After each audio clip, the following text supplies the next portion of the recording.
How we doing, all you rock stars? Big message today.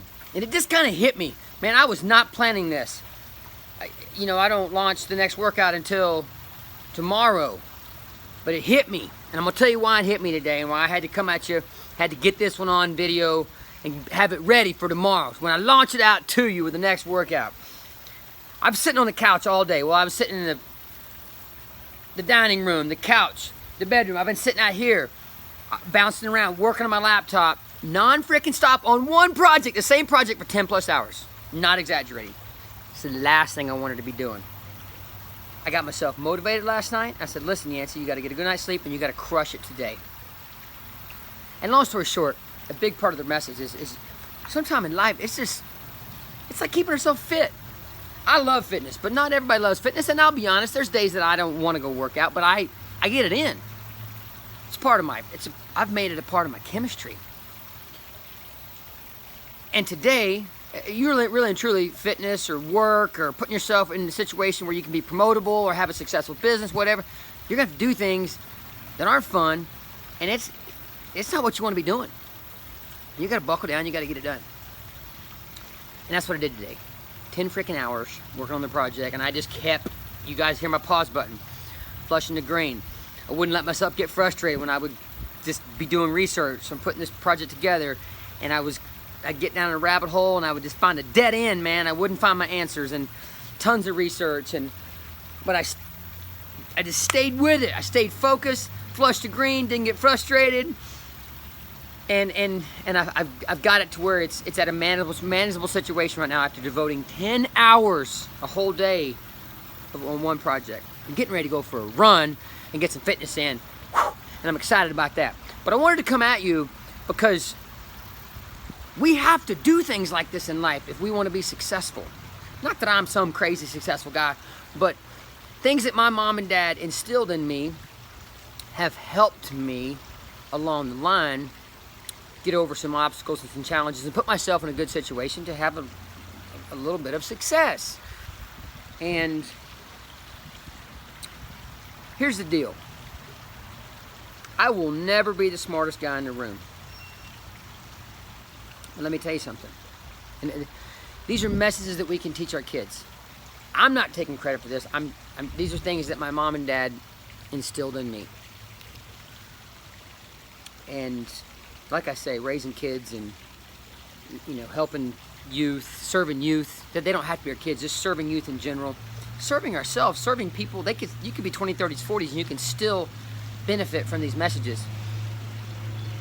I'm not the smartest guy in the room, but let me tell you something. Not debatable. You cannot outwork me. You can't.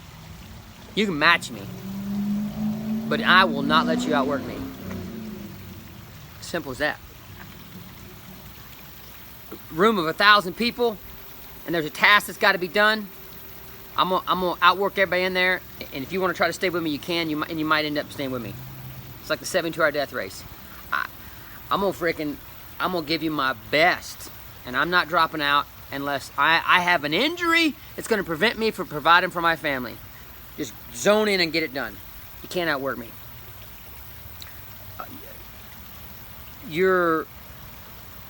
So when you're in that room of 1,000 people, separation starts to occur.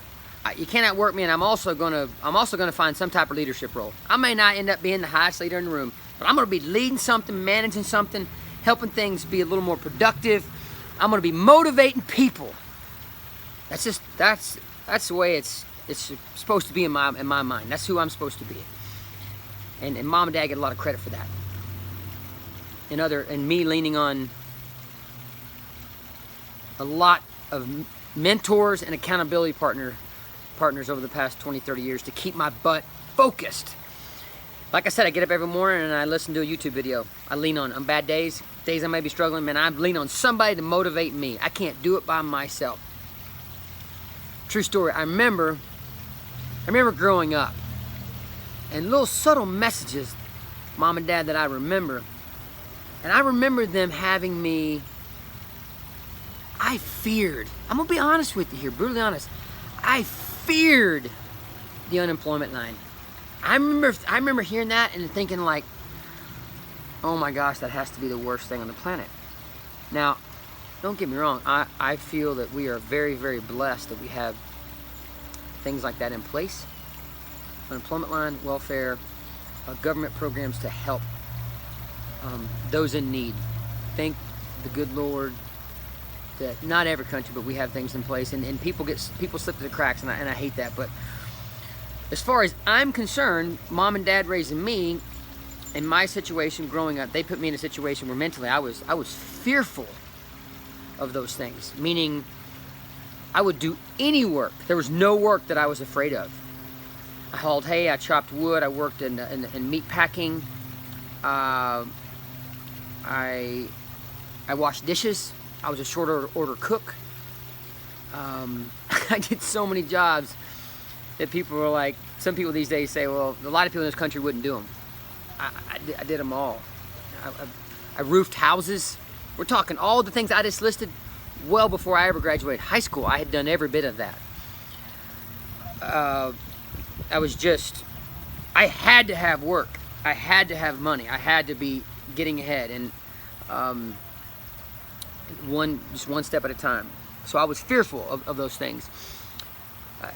And I'm not saying I'm just telling you how mom and dad handle me. And I'm not saying that's what you do with your kids. I'm just saying it put me in a situation where I don't feel like you can outwork me. Or you can,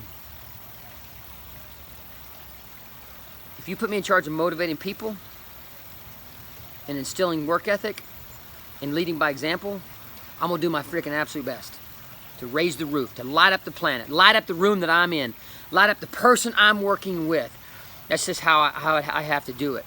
So sitting in front of my laptop for 10 hours and doing something I didn't want to do, but I convinced myself that it's, I was like, hey, this is not that bad. I got over this whole feel sorry for myself, I don't want to do this. I even was like, man, I could probably weasel my way out of this project. And I said, no, that's BS. Get it done. So that's the message today, folks. A little direct, little just brutal Yancey honesty goes a long way. I always say we live in the inner, I live in the city with my kids. A little harder for my wife and I. We have to be creative to create hardships for our kids. We got to be creative, and I encourage you to do that if you're in a similar situation. I grew up on a ranch, farm, working cattle, hauling freaking hay, chopping wood, so we had wood to burn in the stove. I told you about all the jobs I had. I was in a great situation for me to have a bunch of jobs to work my freaking butt off. That's all I knew, work. You can't outwork me, and I didn't mind doing it. That's just about all I knew.